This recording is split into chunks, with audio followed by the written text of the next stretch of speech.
Saat Zhang Yi sedang memandangi buku kuno Xin Shui, tiba-tiba muncul sosok di sampingnya. Kau juga tertarik dengan budaya kuno negeri Huaxu?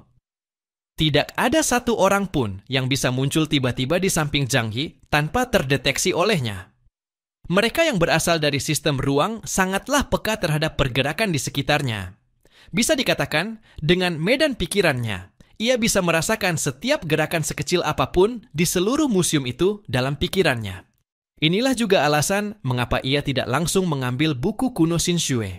Zhang Yi pura-pura terkejut dan menoleh. Ia melihat seorang pegawai tinggi kurus mengenakan setelan abu-abu dan kacamata emas berdiri di sampingnya. Rambut pria itu disisir rapi dengan belahan 3:7 dan ia menatap buku-buku kuno dalam kotak pajangan dengan sangat teliti. Sambil berbicara kepada Zhang Yi, ia merapikan bingkai pajangan. Pria ini bukan manusia biasa. Itulah pemikiran pertama yang muncul dalam benak Zhang Yi. Secara teori, perbedaan antara manusia biasa dan manusia luar biasa hanya dapat terlihat ketika mereka menunjukkan kemampuannya. Namun, sebagai mutan kuat yang telah melewati banyak pertempuran, Zhang Yi dapat mengenali keberadaan sebagian besar makhluk luar biasa hanya dengan melihatnya di keramaian. Dua kata, perasaan. Orang-orang dengan kemampuan luar biasa juga memiliki aura khusus.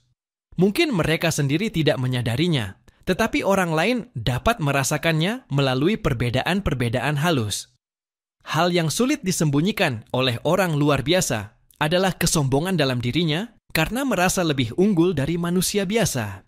Dan juga aura pembunuh yang tak bisa ditutupi karena terbiasa hidup di medan perang dalam waktu lama. Tentu saja, semua ini ada pengecualian, yaitu jika lawan tidak secara khusus menyembunyikan auranya sendiri. Orang seperti Zhang Yi, yang selalu menyamar sebagai orang tak berbahaya, adalah ahli dalam bidang penyamaran. Ekspresi Zhang Yi tidak berubah, tetapi ia sudah bisa menebak identitas pria di hadapannya. Jika pria ini bukanlah boneka yang siaga di malam hari, atau bukan pula bagian dari parade 100 siluman yang hanya muncul malam hari, maka hanya ada satu kemungkinan. Dia adalah anggota dari pengadilan siluman yang kini menguasai Edo. Ini mungkin adalah anggota pertama dari pengadilan siluman yang pernah Zhang Yi lihat. Ia tetap tenang dan berkata, "Ya, budaya dari negeri timur kuno ini memang sangat menarik."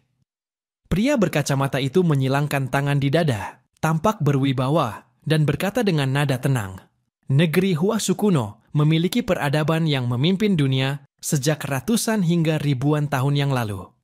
Budaya mereka selalu menjadi objek penelitian kami. Sayangnya, selama beberapa ratus tahun terakhir, mereka hampir tidak memberikan kontribusi apa-apa dalam bidang budaya. Mereka hanya bisa tenggelam dalam nostalgia masa lalu." Zhang Yi mencibir dalam hati, tetapi tersenyum dan berkata, "Benar. Kalau soal budaya modern dan kontemporer, Jepang masih menjadi yang terdepan di dunia." Pria berkacamata itu tersenyum dan mengangguk. Tapi kalau soal karya masa lalu, memang menarik dan punya nilai penelitian tinggi. Kalau kita menyimpan benda-benda ini di negeri neon, kita bisa membantu agar warisan mereka tetap hidup. Kalau tidak, sebagian besar barang di ruang pamer ini pasti sudah lenyap. Ketika pria itu mengatakan ini, wajahnya terlihat bangga. Senyum sinis yang hampir tak terlihat muncul di sudut bibir Zhang Yi. "Mengapa kamu begitu bangga terhadap barang-barang yang kalian curi dengan cara merampok?" Pria berkacamata itu berbalik, masih melanjutkan pembicaraannya. "Buku-buku kuno ini terlalu mendalam, semuanya ditulis dalam huruf Han tradisional. Jadi kau mungkin tak bisa memahaminya. Kalau kau ingin memahami budaya Tionghoa, mungkin kau harus mulai dari yang lebih mudah dicerna." Pria berkacamata itu berjalan ke depan sambil berbicara. Zhang Yi melirik Xin Shui dalam lemari kaca itu, lalu tanpa ragu mengikuti pria berkacamata itu. "Oh, benarkah? Mohon bimbingannya, Tuan." Pria berkacamata itu berjalan di dalam pavilion Tiongkok, dengan tangan di belakang punggung, tampil layaknya seorang peneliti. Ia berhenti di depan sebuah stand tinggi dan menunjuk ke arah sana. "Untuk orang biasa sepertimu, ini adalah cara paling sederhana dan langsung untuk mengenal benda-benda budaya Tionghoa." Zhang Yi melihat ke arah yang ditunjuk. Begitu melihat benda dalam lemari pajangan itu, Pupil matanya mengecil tak terkendali. Dalam beberapa tahun terakhir, hampir tak ada hal yang bisa membuatnya terkejut sampai seperti ini. Namun ia yakin, siapapun yang berasal dari negeri Huaxu pasti akan memiliki reaksi serupa, bahkan lebih berlebihan saat melihatnya untuk pertama kali. Karena di dalam lemari kaca yang dijaga oleh 3 lapis perlindungan itu, ternyata ada seekor naga emas. Itu bukan patung atau karya seni, tapi benar-benar spesimen yang terlihat hidup. Ukurannya tidak besar, hanya seukuran telapak tangan. Namun dengan penglihatan Zhang Yi, ia bisa melihat dengan jelas bahwa penampilannya benar-benar sesuai dengan legenda kuno. Seluruh tubuhnya berwarna emas, dengan 4 cakar di tubuh rampingnya dan tanduk di kepala. Karena sangat kuno, cakar dan kepalanya sedikit rusak, tetapi bentuk naganya masih utuh. Kalau ia menemukannya di tempat lain, Zhang Yi pasti akan mengira itu hanyalah kerajinan tangan yang dibuat sembarangan. Namun, benda itu justru muncul di Museum Nasional O-Ryodo di Edo. Dan Zhang Yi ingat, ia pernah melihat berita tentang ini di siaran berita sebelumnya. Kini setelah melihatnya secara langsung, rasa terkejutnya jauh lebih kuat. Pria berkacamata itu tampak sangat puas dengan reaksi Zhang Yi. Bagaimana? Menarik, bukan? Ini adalah naga dalam legenda Tionghoa. Dalam budaya mereka, makhluk ini dianggap sebagai leluhur mereka. Orang Huaxu mengklaim bahwa nenek moyang mereka adalah naga. Bukankah itu lucu? Padahal mereka adalah primata berkaki 2, tapi menganggap reptil sebagai leluhurnya. Zhang Yi menunjuk naga emas itu dan bertanya, "Tapi bukankah makhluk ini seharusnya hanya ada dalam legenda? Kenapa aku merasa benda ini cuma model? Tak mungkin asli, kan?" Pria berkacamata itu menjawab, "Jangan bicara sembarangan. Ini tercatat jelas dalam sejarah. Benda ini dibeli dari negeri Huaxu dengan harga yang sangat tinggi." Ia mengangkat bahu. "Dulu aku menganggap keberadaan makhluk mitos itu tidak masuk akal. Tapi di dunia sekarang ini, berbagai hal aneh dan luar biasa sudah mulai bermunculan." Suaranya tiba-tiba merendah. Ia menyesuaikan kacamatanya dan menatap ke kejauhan. Sama seperti para dewa dalam mitos, arwah dan siluman yang berkeliaran di malam hari, dan makhluk-makhluk aneh dalam Shanhai Jing.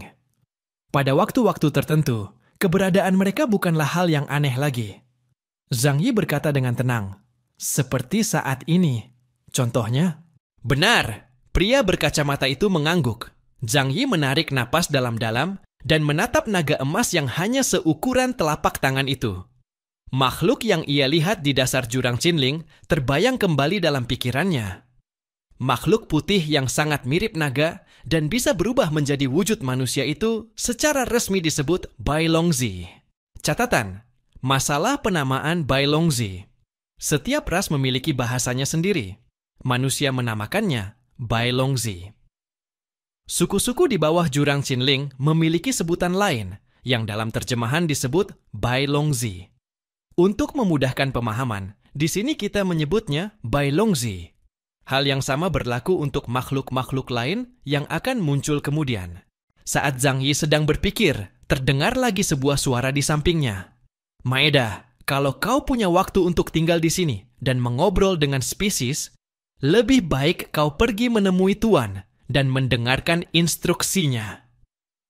Seorang wanita muncul dari belakang, seorang wanita yang sangat tinggi dengan rambut hitam tebal yang panjang.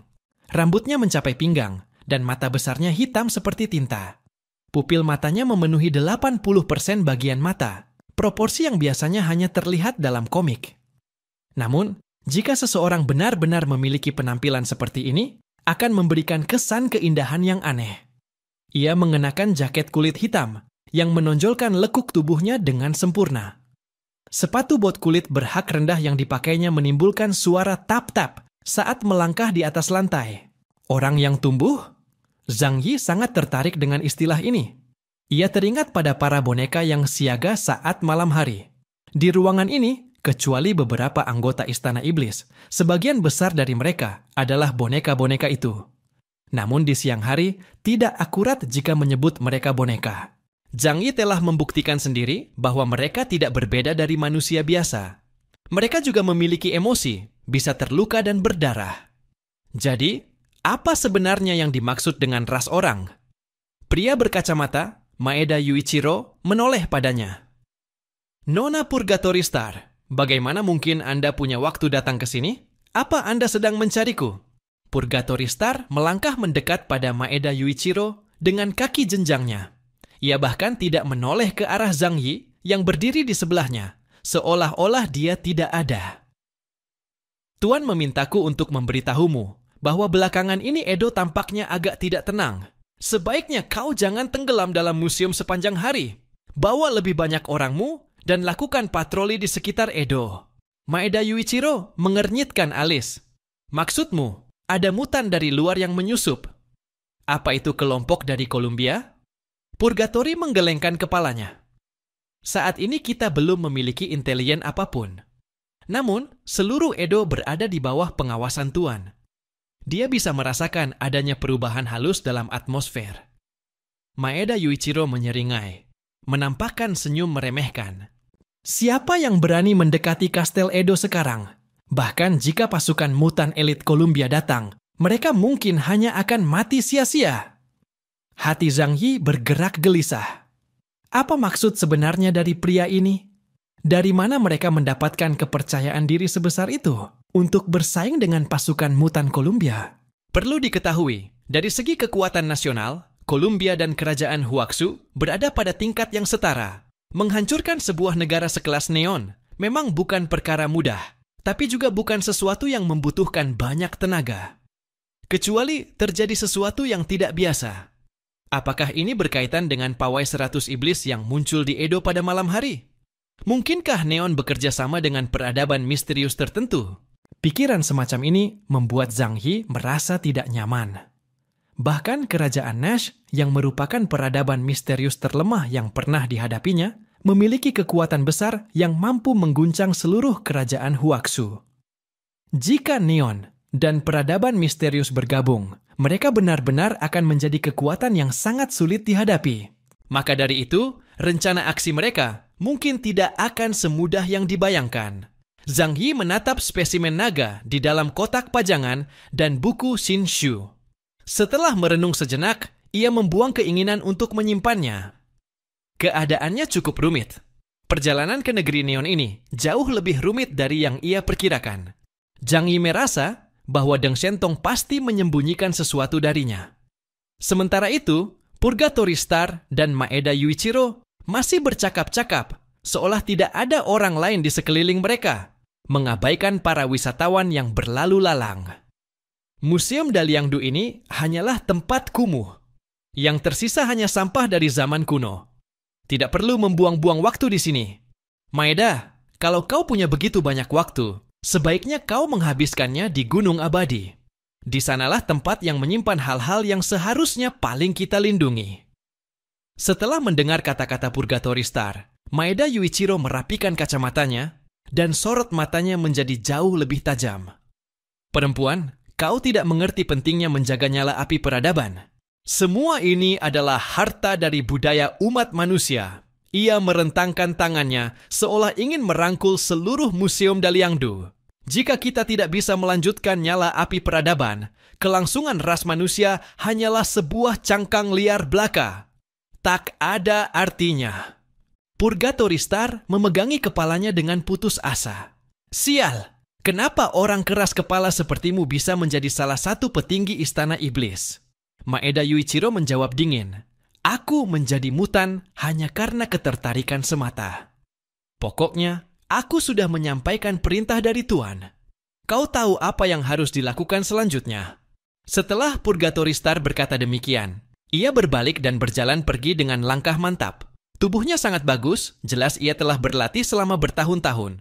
Terutama otot-otot betisnya, yang kencang dan kuat seperti seekor citah. Dari situ dapat disimpulkan bahwa ia adalah ahli dalam pertarungan jarak dekat dan memiliki kebugaran fisik yang sangat baik. Dari nada bicaranya, juga dapat disimpulkan bahwa ia adalah salah satu petinggi istana iblis dan orang kepercayaan si anak iblis. Zhang Yi menyipitkan mata, lalu memalingkan wajah, berpura-pura tak peduli dengan percakapan mereka, dan melanjutkan mengamati benda-benda pameran di depannya. Maeda Yuichiro menatap dengan kesal ke arah kepergian Purgatory Star, lalu berbalik dan berbicara lagi dengan nada ringan dari jarak lebih dari 1 meter dari Zhang Yi. Hidup di dunia seperti ini sungguh menjijikkan.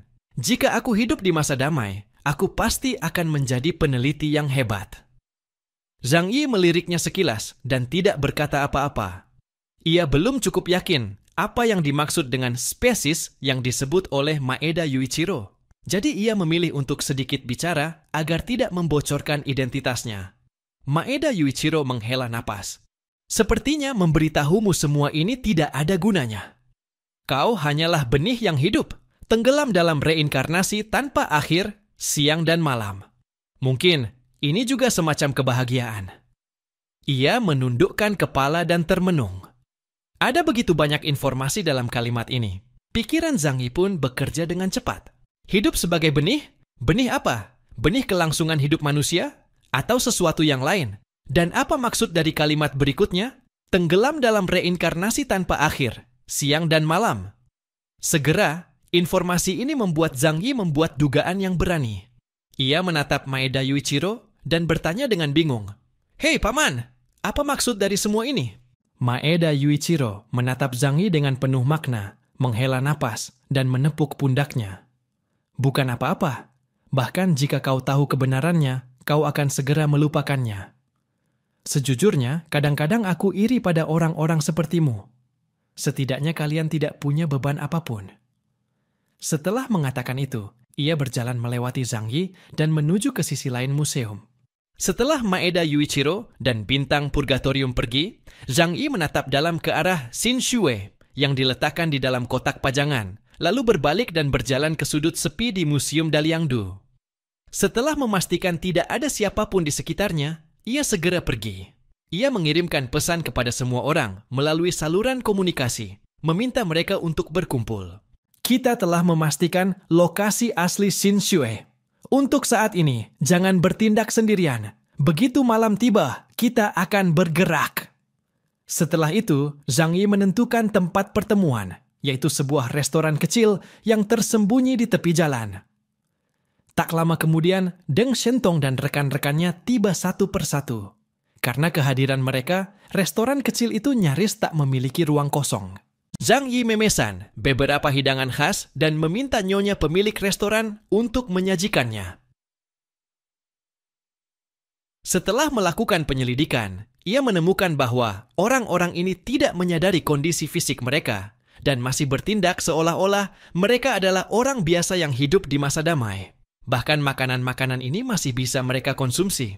Tentu saja, secara prinsip itu memang benar. Namun Zhang Yi tidak akan memilih untuk memakan makanan yang asal-usulnya tidak jelas. Meskipun tidak beracun, makanan Jepang mungkin akan membuat perutnya tidak nyaman. Akan sangat merepotkan jika ia mengalami diare saat pertempuran. Deng Shentong duduk di seberang Zhang Yi, memandang nyonya pemilik yang sibuk di dapur, lalu berkata dengan suara rendah kepada Zhang Yi. Bagaimana situasi pertahanan di museum? Ini adalah Edo, markas besar dari Pengadilan Iblis Kekaisaran. Museum Dairado terletak di area pusat Edo. Tempat ini selalu berada di bawah pengawasan mata dan telinga Pengadilan Iblis Kekaisaran, jadi tidak mungkin dibiarkan tanpa penjagaan. Zhang Yi menjawab dengan tenang. Memang ada beberapa sosok di dalam sana yang tampaknya cukup kuat. Jika mereka turun tangan, itu pasti akan menarik perhatian orang-orang dari Pengadilan Iblis.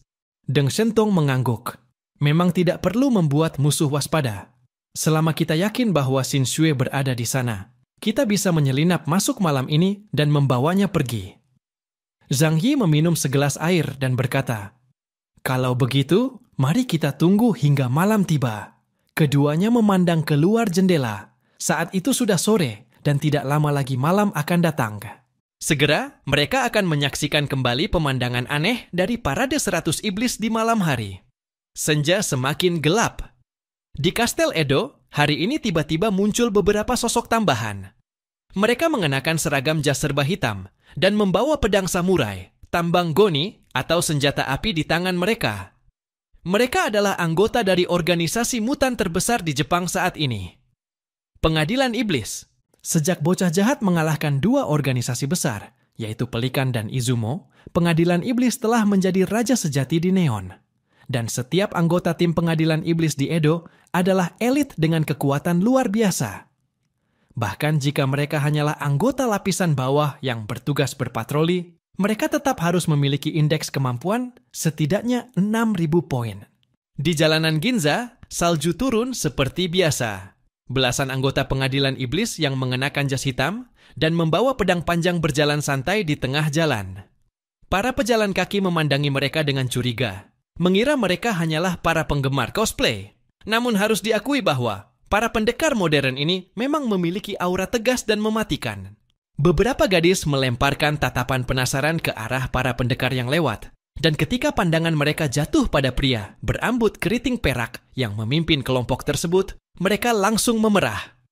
Seorang gadis muda memberanikan diri dan berlari mendekati mereka di atas salju.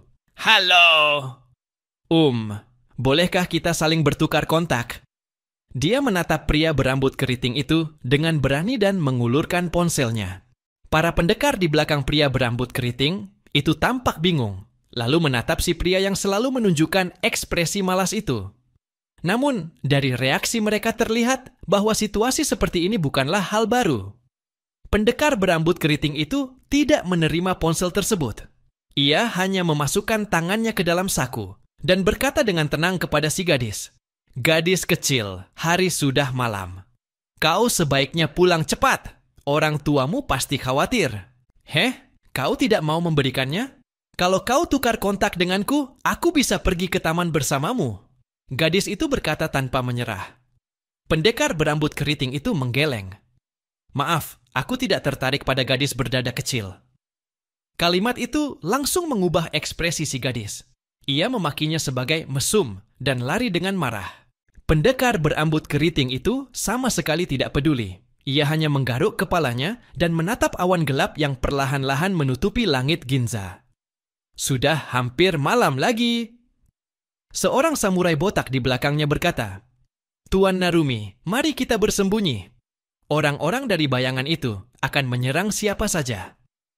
Kapten Divisi Pertama Pengadilan Iblis, Souji Narumi, menundukkan matanya. Ekspresi serius muncul di wajahnya. Tapi, Tuan berkata bahwa Edo akhir-akhir ini tidak damai. Ia memegang pedang panjang Kikuichimonji di pinggangnya dengan satu tangan, dan matanya setajam pedang yang baru saja keluar dari sarungnya. "Tadi malam, aku merasakan kehendak yang sangat kuat melintasi langit di atas Edo." Para anggota tim menunjukkan ekspresi terkejut di wajah mereka. Apakah mungkin musuh telah muncul?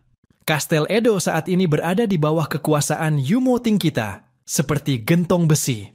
Ditambah fenomena aneh parade 100 iblis malam hari, musuh manapun yang muncul di sini hanya akan berakhir mati. Ming Hai Souji menoleh ke belakang dan membentak, "Jangan meremehkan orang lain, dasar brengsek!" Ya, Kapten, dunia ini sudah tidak bisa dibayangkan lagi. Neon bukanlah negara yang cukup kuat untuk mengabaikan segalanya. Kekuatan pengadilan iblis saat ini pun telah dibayar dengan harga yang sangat mahal. Narumi Souji menutupi dahinya dengan tangan kanan. "Amaterasu, mohon berkahilah tanah ini dan rakyatnya." Setelah pukul 5 sore, langit di Edo dengan cepat menjadi gelap, seolah-olah sudah direncanakan. Awan gelap di langit seperti kain hitam raksasa yang dengan cepat ditarik dari cakrawala jauh dan menutupi langit yang luas. Kastel Edo yang tadinya ramai langsung berubah menjadi kota mati dalam sekejap. Tidak ada lagi pejalan kaki di jalanan. Bahkan para anggota pengadilan iblis yang menguasai tempat ini pun dengan cepat bersembunyi dalam kegelapan dan tidak berani berkeliaran di jalanan. Zhang Yi duduk di restoran kecil itu. Melihat sang pemilik dan pelayan yang sudah dalam mode siaga, ia pun berdiri. "Ayo pergi!" Semua orang berdiri dan bersiap memasuki Museum Daliangdo untuk mengambil kembali benda yang menjadi milik kerajaan Huakshu. Jarak ini cukup untuk 1 kali perjalanan ruang. Zhang Yi membuka pintu di antara 2 dimensi dan melangkah masuk. Semua orang mengikuti berurutan dan masuk ke dalam museum. Sangat berbeda dari siang hari, lampu-lampu di tempat ini telah dimatikan dan suasananya sunyi senyap bagai kematian. Artefak kuno yang dipajang di dalam etalase menambah nuansa menyeramkan dan mencekam di tempat ini. Namun hal ini bukan masalah bagi mereka. Dengan fungsi penglihatan malam yang diaktifkan pada seragam tempur, mereka masih bisa melihat dengan jelas dalam kegelapan. Ikut aku! Zhang Yi berjalan ke depan, menyeberangi koridor besar, dan menuju ke distrik Cina. Yang lain mengikuti di belakangnya dengan rapat. Langkah kaki yang tertatih-tatih menggema di museum yang sunyi, menciptakan perasaan mencekam, seolah membangunkan keberadaan misterius yang sedang tidur. Namun, Zhang Yi tahu bahwa perasaan ini bukan tanpa sebab. Itu berasal dari ratusan hantu yang berjalan di jalanan Edo saat malam tiba. Mereka harus segera menyelesaikan misi ini dan mengambil target mereka. Pada saat yang sama, kabut tebal mulai naik di kastil Edo. Di balik asap itu, dari pusat kastil, monster-monster raksasa dengan rupa mengerikan mulai bergerak di sepanjang jalan, seolah sedang berpatroli di wilayah mereka. Tiba-tiba, saat melewati Museum Daliangdu, monster-monster itu mulai menoleh dan menatap ke arah gedung tersebut. Salah satu hantu merah raksasa mengembang hidungnya, menghirup dalam-dalam, mata yang memancarkan keserakahan, lalu ia mulai berlari menuruni anak tangga panjang museum menuju ke arah mereka. Kabut abu-abu tebal mulai menggulung ke arah Museum Daliangdu, dan semakin banyak monster mulai berkumpul. Walau museum itu adalah yang terbesar di Edo, ia tampak begitu kecil di antara gelombang monster yang datang menyerbu. Di dalam Museum Daliangdu, Zhang Yi memimpin semua orang menuju ke kotak pajangan tempat Xingxu disimpan. Melihat buku kuno itu, Paman Yu dan Fatty Shu menunjukkan senyum lega di wajah mereka. Mereka tidak menyangka misi ini akan terselesaikan dengan semudah ini. Mereka bahkan tidak ingin berada di tempat terkutuk ini 1 detik lebih lama. Zhang Yi mengulurkan tangan kanannya, kotak pajangan pecah, dan Xinshu melayang ke tangannya. Pada saat yang sama, dari luar museum terdengar suara kaca dan pintu yang dihancurkan. Kaca temperet itu sama sekali tidak mampu menahan para hantu raksasa itu. Saat mereka mencium aroma manusia hidup, mereka mengeluarkan raungan yang mengerikan dan segera merayap menuju Zhang Yi dan rekan-rekannya. Sial, hantu-hantu itu datang! Bos, ayo mundur sekarang! Seru Fatty Shu panik. Zhang Yi menunduk menatap buku kuno Xinshui di tangannya dan membalikan beberapa lembar secara acak. Namun yang ditampilkan di hadapannya hanyalah tumpukan kertas kosong. Tak ada satu huruf pun tertulis di sana. Bagaimana bisa? Ini palsu. Liang Yue terbelalak, tidak percaya bahwa yang mereka dapatkan hanyalah tiruan. Namun ekspresi Zhang Yi tidak berubah sama sekali. Tidak terlalu mengejutkan. Liang Yue hendak bertanya kepada Deng Shentong apa yang sedang terjadi. Namun, ia tiba-tiba menyadari bahwa Deng Shentong dan Bai Chunyu telah menghilang dari tempat mereka berdiri. Roar. Hantu-hantu itu kembali meraung dan menyerbu ke arah Zhang Yi dan lainnya dengan penuh keganasan. Zhang Yi bahkan tidak melirik mereka. Ia menyatukan jari telunjuk dan jari tengah tangan kanannya, lalu memutarnya ke depan dengan lembut seolah memutar kunci. Pemurnian domain dewa. Dalam sekejap, kekuatan yang sangat kuat muncul di pusat kerumunan monster, memampatkan mereka menjadi satu massa. Sejumlah besar daging dan darah dihancurkan, darah hitam pekat mengalir seperti jus dan mengotori lantai Museum Daliangdu. Zhang Yi menoleh dan memandang ke kejauhan. Deng Shentong dan Bai Chunyu telah tiba di sebuah kotak pajangan lainnya, dan dengan cepat mengambil seluruh kotak itu. Dan di dalamnya, terdapat seekor naga emas kecil. Jadi ini tujuan kalian sebenarnya, kata Zhang Yi dengan tenang. Deng Shentong dengan hati-hati memasukkan naga kecil itu ke dalam ransel taktisnya. Ia menatap Zhang Yi dengan senyum menyesal. Maaf Zhang Yi, ada hal yang tidak sempat aku katakan sebelumnya. Tapi bagiku, benda ini lebih berharga. Amber pernah mengatakan bahwa benda misterius di Museum Daliangdu bukanlah salinan asli Xinshui, karya Wang Shouren, melainkan naga emas kecil yang misterius itu. Dengan kata lain, Deng Shentong telah menyembunyikan kebenaran dari Zhang Yi sejak awal dan memanfaatkan bantuannya untuk menciptakan peluang memperoleh naga emas itu. Bagi Deng Shentong, ini mungkin adalah kesempatan untuk naik ke tingkat Epsilon. Zhang Yi tersenyum tipis, sama sekali tidak terlihat marah. Ia hanya melemparkan buku Xinshui palsu ke tanah. Sekarang aku mengerti tujuan aslimu. Tapi, aku harus memberitahumu satu hal. buku Shinsue ini palsu, dan menurutmu, apakah spesimen naga emas itu asli? Perkataan Zhang Yi membuat senyum Deng Shentong menghilang.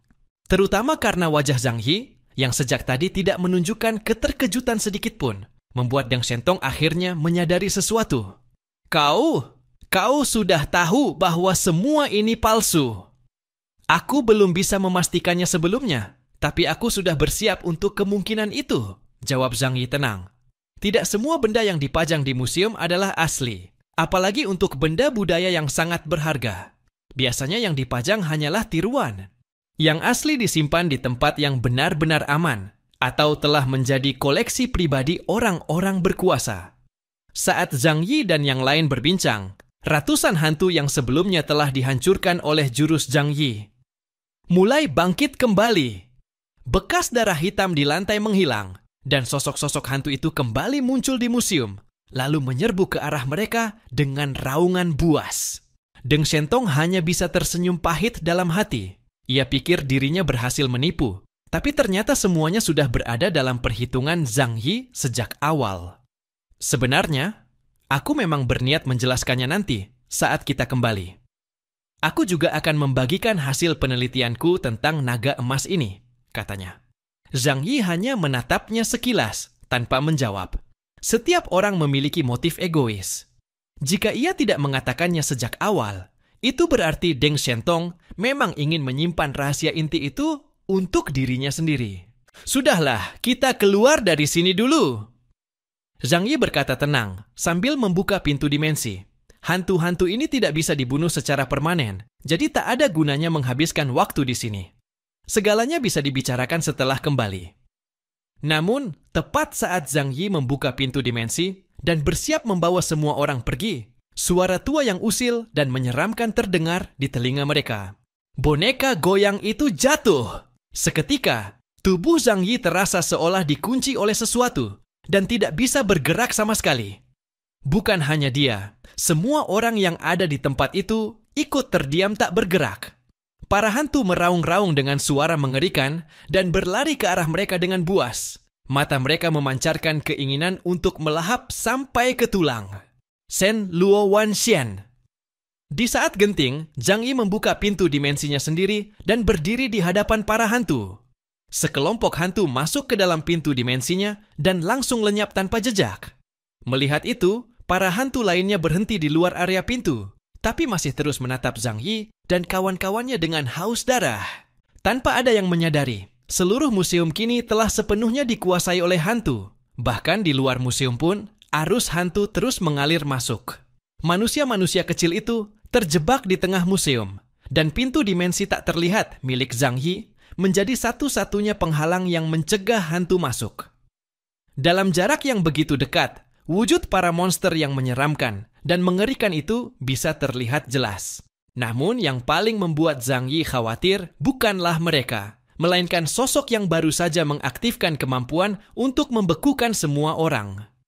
Liang Yue sudah berusaha sekuat tenaga, tetapi bahkan dengan tubuhnya yang kuat, ia tetap tidak bisa melepaskan diri dari belenggu itu, dan nyaris tak bisa menggerakkan tubuhnya sama sekali. Zhang Yi menyipitkan mata dan menatap ke arah gerbang museum. Sebab, di antara gelombang ratusan hantu, ia melihat sebuah jalur yang perlahan mulai terbuka. Para hantu itu dengan penuh hormat memberi jalan, seolah menyambut kedatangan seseorang yang sangat penting. Di aula yang gelap dan suram itu, terdengar tangisan para arwah, dan tempat itu diselimuti kabut tebal. Zhang Yi mendengar suara tap-tap dari bakiak kayu. Dengan kemampuan penglihatan malam yang dimiliki oleh seragam tempurnya, akhirnya ia bisa melihat wujud sosok yang datang. Ia adalah seorang pria tua pendek, mengenakan kimono mewah, bakiak kayu tinggi, dan sebilah pisau pendek dengan sarung cantik yang terselip di pinggangnya. Yang paling mencolok adalah kepalanya yang sangat besar. Slippery Ghost. Dari bayangan, Yang Xin memberikan penjelasan pertama kepada Zhang Yi. Kakak, itu adalah raja dari parade malam 100 iblis, penguasa dari semua arwah jahat.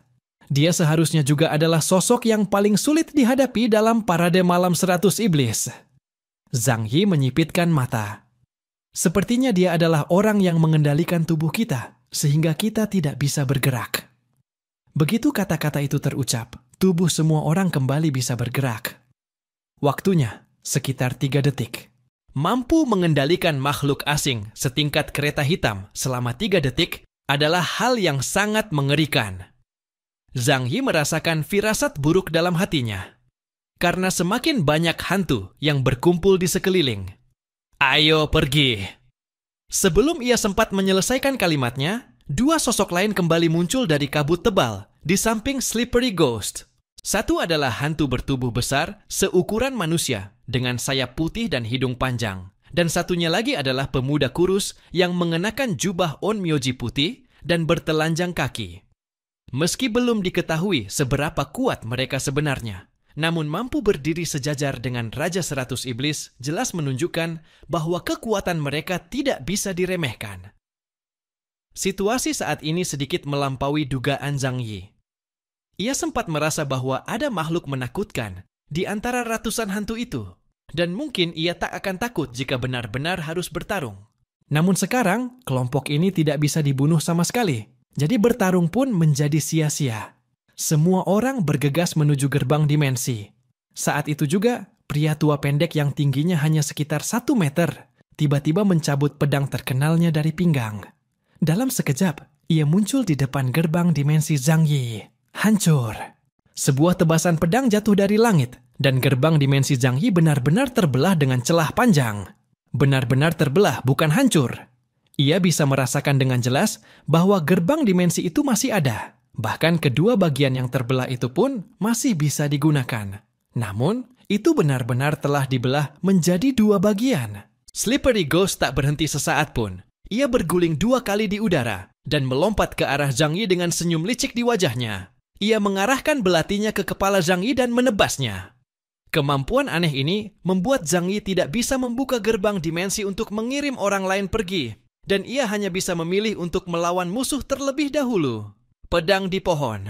Gelang di tangan kanannya seketika berubah menjadi pedang tanaman raksasa, dan dengan gedebuk, pedang itu berubah menjadi ratusan sulur berduri, menghujani Slippery Ghost dengan serangan tajam. Namun tubuh kerdil Slippery Ghost sangat lincah. Ia menghindari sebagian besar tusukan sambil menebas dengan pedangnya. Cahaya pedang berkilau di kegelapan, dan duri tanaman yang terpotong tidak langsung mati. Sebaliknya, semuanya berubah menjadi sulur lemah yang terpuntir dan jatuh ke tanah. Yang paling mengerikan adalah, setelah tebasan itu, luka yang dihasilkan akan menyebar menuju sumber dari pedang di pohon. Zhang Yi tanpa ragu segera memotong sulur-sulur itu, lalu memanggil sulur baru untuk menyerang Slippery Ghost. Gerakannya sangat lincah hingga hampir mustahil menangkap sosoknya. Namun, dalam jarak dekat Zhang Yi, hanya butuh 1 momen. Wilayah ilahi dimurnikan. Kemampuan instan itu mengunci posisi Slippery Ghost. Tubuhnya menegang, dan tubuhnya yang pendek diperas oleh kekuatan besar hingga menyusut menjadi bola kecil. Zhang Yi segera menerjang dan menendangnya keras, mengirimnya terbang. Makhluk ini tak mungkin dibunuh, jadi tidak perlu membuang waktu lebih lama. Namun meski untuk sementara berhasil menyingkirkan Slippery Ghost, para hantu lainnya tidak hanya berdiri diam. Tengu besar dengan hidung merah panjang menatap Zhang Yi dengan buas, dan sebuah tongkat sihir perlahan muncul di tangannya. Terang. Ia mengarahkan tongkat sihir itu ke Zhang Yi dan yang lainnya, hanya dengan 1 gerakan sederhana. Sekejap kemudian, badai mengerikan meledak dari pusat dirinya. Gemuruh! Seluruh museum Daliangdu berguncang, lantai terangkat, bahkan para hantu besar pun tak sanggup menahan tekanan angin dan tersapu ke arah Zhang Yi dan yang lainnya. Shen Luo Wanxiang tetap bertahan dan menahan semua serangan itu. Di sisi lain, pemuda Onmyoji tiba-tiba berubah wujud dan menghancurkan langit-langit museum. Ia berubah menjadi anjing putih raksasa yang tingginya puluhan meter dan panjangnya ratusan meter. Di lehernya tergantung serangkaian batu giok yang terbakar dengan api hijau. 3 Epsilon. Zhang Yi menggertakkan gigi dan merasa sedikit kewalahan. Di kejauhan, terdengar tawa aneh. Slippery Ghost yang tadi ditendang menjauh kini melayang kembali seperti bola dan duduk bersila di atas kepala dewa anjing, menatap Zhang Yi dan yang lainnya dengan ekspresi menggoda. Kalau ini terus berlanjut, akan sangat gawat. Kita akan membuat keributan terlalu besar dan pasti akan ditemukan oleh orang-orang dari pengadilan iblis. Kalau mereka turun tangan sekarang, akan sulit bagi kita untuk melarikan diri. Bailey Changqing berkata kepada Zhang Yi, "Benarkah sesulit itu?" Zhang Yi menatapnya dan berkata, "Biar aku tangani 3 makhluk itu. Kalian bisa urus hantu lainnya, kan? Buka jalan dan aku akan bawa kalian pergi." Zhang Yi tidak membuang waktu dengan kata-kata dan langsung menerjang ke arah Nura. Sang Nura, Tengu Agung, dan Inugami. 3 makhluk ini memang sangat sulit ditangani. Namun Zhang Yi bisa merasakan bahwa ia mampu menghadapinya. Bagaimanapun, kekuatan tingkat kereta hitam miliknya saat ini dan gelar pertahanan mutlak bukanlah hal yang bisa diremehkan. Kekacauan di Museum Daliangdu memang sangat besar. Sejak munculnya parade malam 100 iblis, malam-malam di Kastil Edo selalu sangat sunyi. Namun malam ini, keributan yang terjadi telah menarik perhatian seluruh pengadilan iblis. Para anggota tim yang bersembunyi dalam kegelapan malam harus berhati-hati setiap hari untuk menghindari tindakan para arwah jahat itu. Jadi begitu keributan pecah di sini, mereka segera muncul dan mengamati semua yang terjadi dari kejauhan.